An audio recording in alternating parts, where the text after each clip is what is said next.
This will probably be the shortest video I ever made. Anyway, how to make whipped cream with your KitchenAid. As you can tell, I wasn't for sure if it was going to work, but here it is.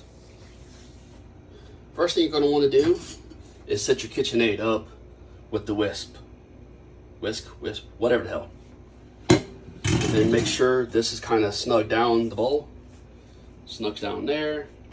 And then I used a half of quart of heavy cream because that's what I had and I needed to use it. So there's that. Organic ones, I don't know if they will work.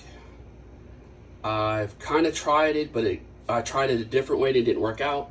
So what do you put in it to make it? Well, there's a bunch of different things. If you pull out the old cookbook of the 60s, you add vanilla, cinnamon, sugar, and gelatin. I don't eat pork, so there's that. So I added the vanilla, cinnamon, sugar, and then I also used some vanilla extract. And you can also use pumpkin spice to a point. Just depends on what you're going to use the whipped cream for.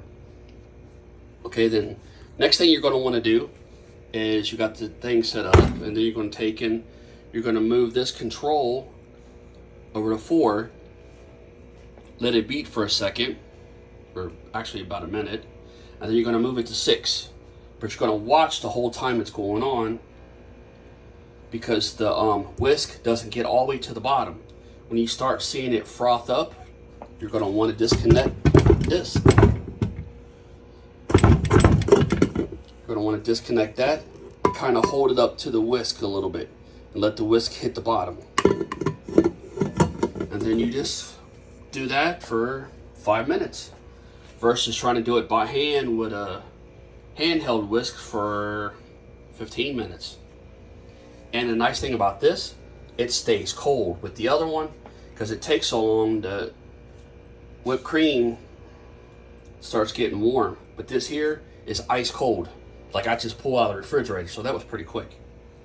And then you just scoop it up, put it in there, and away you go.